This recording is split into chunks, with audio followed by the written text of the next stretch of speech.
Salut tout le monde, bienvenue dans une nouvelle vidéo lecture.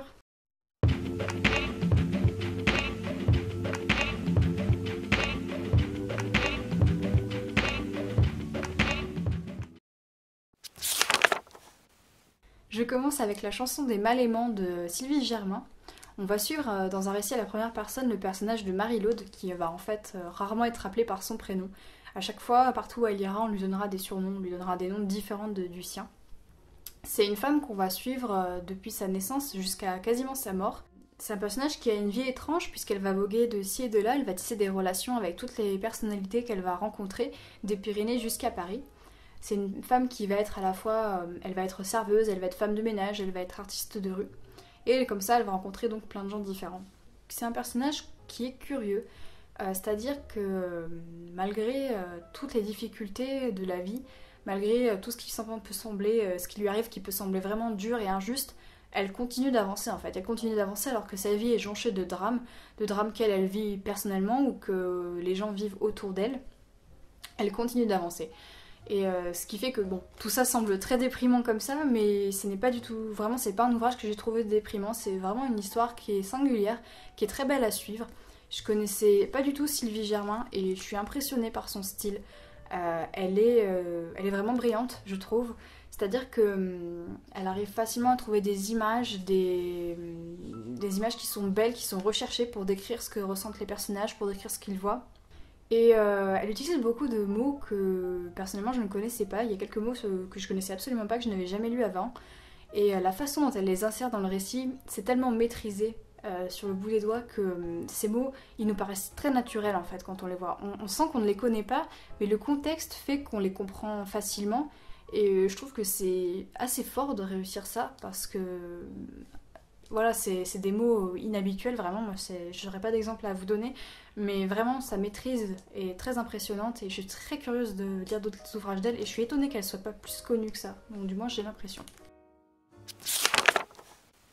Je vous parle maintenant du mythe de la virilité d'Olivia Gazalet, un piège pour les deux sexes. Olivia Gazalet, donc, c'est une philosophe et dans cet ouvrage, elle va essayer de nous expliquer un peu tous les fondements de la société viriarcale qui existe, de parler de ses prémices, de son évolution au fil des siècles, et de parler d'une société finalement où l'homme oppresse la femme bien sûr, mais aussi où l'homme oppresse l'autre homme. C'est un ouvrage qui est très complet je trouve, c'est-à-dire que on part vraiment des premières civilisations humaines pour aller jusqu'à notre ère contemporaine. Elle a vraiment beaucoup de références à la fois historiques, à la fois anthropologiques, sociologiques, littéraires et scientifiques, qui appuient vraiment très bien son propos et qui font que c'est très pertinent et intéressant.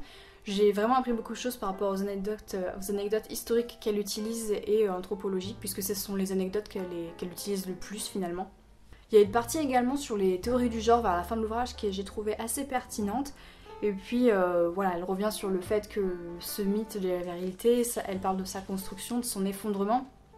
Pourquoi l'effondrement de ce mythe n'est pas seulement n'est pas seulement lié aux actions féministes, mais qu'en fait c'était depuis le début une société qui était sur des piliers fragiles, et surtout qu'est-ce qu'on peut tirer de très positif de cet effondrement et vers quoi on doit aller maintenant. Donc ouvrage vraiment très complet, passionnant. Je suis pas forcément d'accord avec toutes les positions de l'auteur, mais globalement je trouve qu'elle a un regard très posé sur les choses avec beaucoup de recul et de sagesse qui m'ont beaucoup impressionnée je trouve. Donc c'est vraiment un ouvrage qui est accessible en plus, donc que je recommande vivement à tout le monde. J'enchaîne avec un autre Dostoïevski, L'Éternel Mari. Alors c'est pas du tout un ouvrage phare de son œuvre, hein, mais les Crimes et Châtiments et les Frères Karamazov c'est quand même des gros pavés, donc je me sentais pas de suite de les attaquer, donc j'ai préféré poursuivre on va dire avec une œuvre un peu plus modeste qui est L'Éternel Mari. C'est un vaudeville qui est plutôt sympathique où on va suivre Velchaninov. C'est un homme qui a perdu un petit peu le goût à la vie et qui donc du jour au lendemain commence à se faire un peu hanter par un autre homme qui arrive dans sa vie qui est Troussotsky. Et Troussotsky est en deuil de sa femme. On apprend en fait très vite que la femme de Troussotsky était en fait l'amante de Velchaninov. Donc du coup c'est le début d'un jeu très dangereux entre les deux hommes et on va voir en fait toutes les bassesses dont l'esprit humain est capable. D'un seul coup, Velchaninov va voir sa vie paisible bousculée par l'arrivée de Troussotsky. Quand Troussotsky arrive, on ne sait pas trop s'il est réel ou s'il est imaginaire. C'est-à-dire que c'est des apparitions qui sont comme fantomatiques, ce qui fait que Velchaninoff ne sait pas trop distinguer s'il est dans un rêve ou s'il est dans la réalité. Et on va voir que justement ces troubles, toutes ces psychoses, c'est en fait le résultat de sa culpabilité, de ses péchés, du repent. Maintenant il voudrait se repentir de ce qu'il a fait. Donc on va suivre un peu tout ça. Je dirais que c'est sans prétention comme ouvrage, mais j'ai bien aimé, c'est quand même agréable. Il y a plein de quiproquos qui sont assez amusants, même si le fond est quand même assez dramatique. Donc sympathique, je dirais.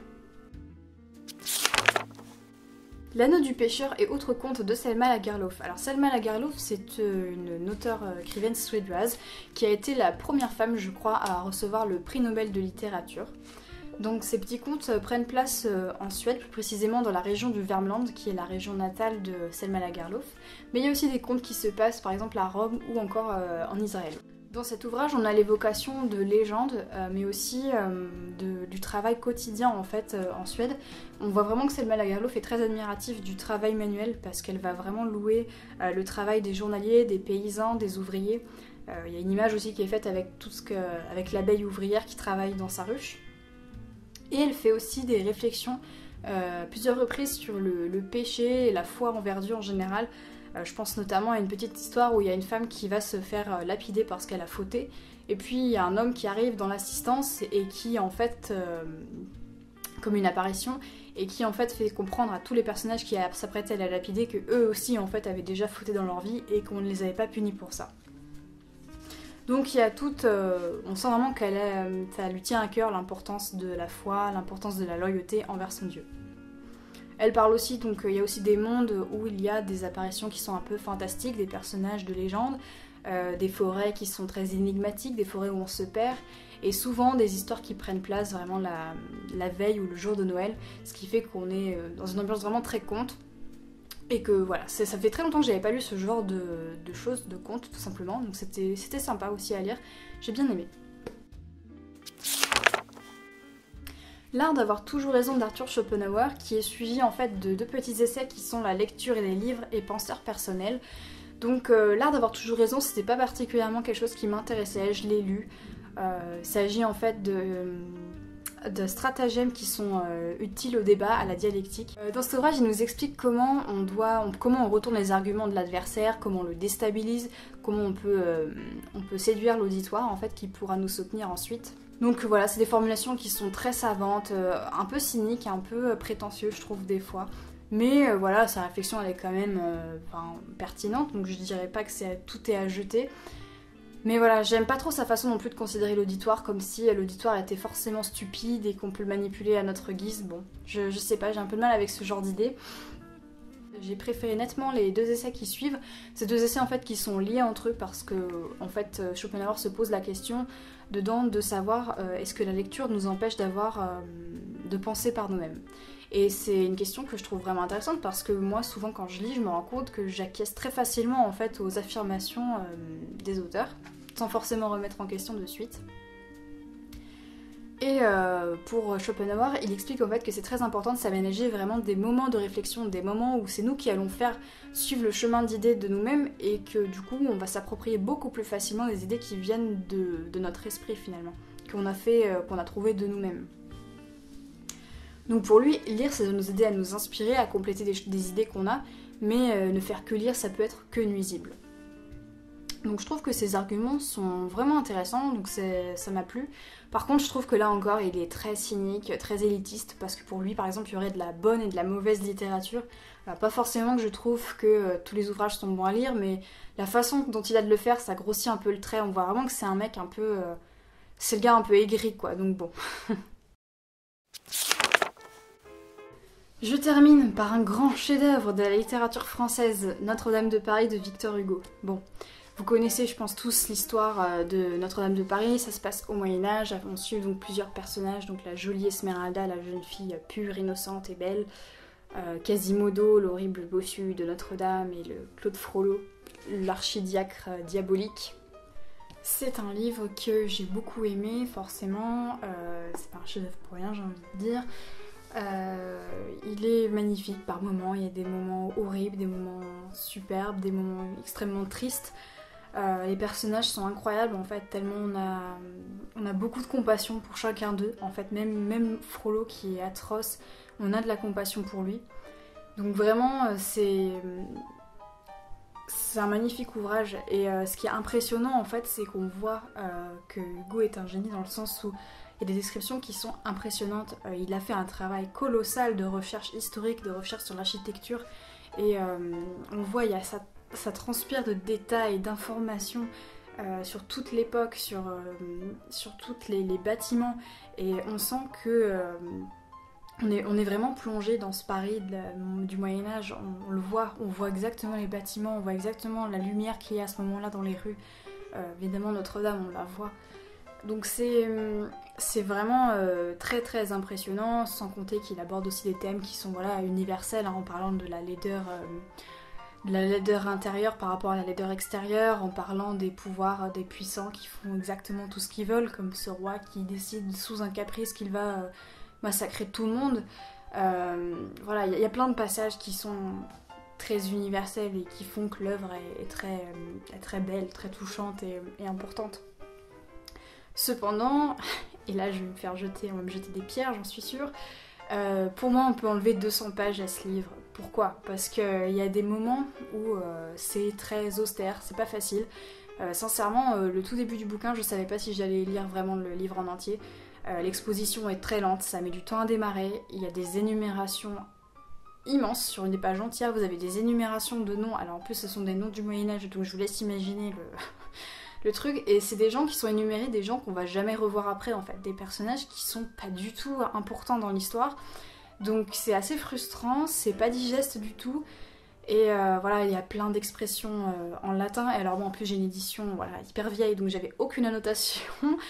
Bon, et en même temps, on a l'impression des fois que c'est de l'étalage un peu de virtuosité. Il y a un chapitre entier qui c'est de la cartographie en fait. C'est une description de ce qu'on voit depuis le toit de Notre-Dame, avec les rues qui sont décrites très précisément, tout comment ça s'étale, le fonctionnement. Alors il n'y a aucun personnage sur ce chapitre, mais pendant au moins 50 pages, c'est que de la description de la ville. Alors c'est, j'imagine, très passionnant pour les gens qui aiment l'architecture, qui aiment l'urbanisme, etc. Mais moi dans le livre c'était un peu une frustration en fait, plus ces moments-là. Donc si vous n'avez pas envie de vous faire rebuter dès le début, je pense que peut-être se tourner vers une version raccourcie, je sais pas si ça existe pour celui-là mais je pense que oui, c'est peut-être le mieux pour ne pas se faire complètement... pour ne pas complètement rejeter l'œuvre, je dirais. Notez aussi que j'ai regardé l'adaptation de Disney après avoir lu le livre pour voir, et je suis assez surprise en fait, parce que l'adaptation de Disney a modifié plein de choses de l'histoire, ils ont modifié ils ont enlevé des personnages et ils ont modifié le caractère de certains, dont Esmeralda et surtout Phébus. Mais je trouve qu'en fait leur adaptation est vraiment intéressante parce qu'ils ont su capter des moments du livre vraiment intéressants.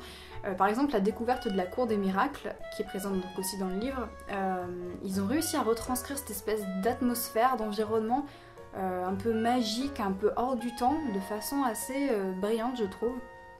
Même aussi la chanson infernale avec Claude Frollo, elle est parfaite, je trouve qu'elle décrit vraiment la dualité du personnage en fait, sa passion qu'il dévore, lui qui est un homme de science, lui qui est un homme de savoir et de foi, qui d'un coup se fait dévorer par une force, par quelque chose de plus fort que lui et auquel il n'arrive pas à résister. C'est vraiment très bien retranscrit dans le Disney. Donc comme quoi, c'est pas parce qu'une adaptation ne respecte pas entièrement le matériau de base qu'elle est à rejeter complètement. Donc voilà pour Notre-Dame de Paris, vraiment c'est un très beau livre, j'étais très heureuse de le découvrir et c'est une histoire qui est terrible mais qui marque, hein, vraiment. Je pense qu'il n'est pas rentré dans l'histoire pour rien ce livre. Merci d'avoir regardé cette vidéo, surtout si vous avez lu ces livres ou que vous les connaissez, n'hésitez pas à me le dire dans les commentaires et puis on se retrouve une prochaine fois. Salut!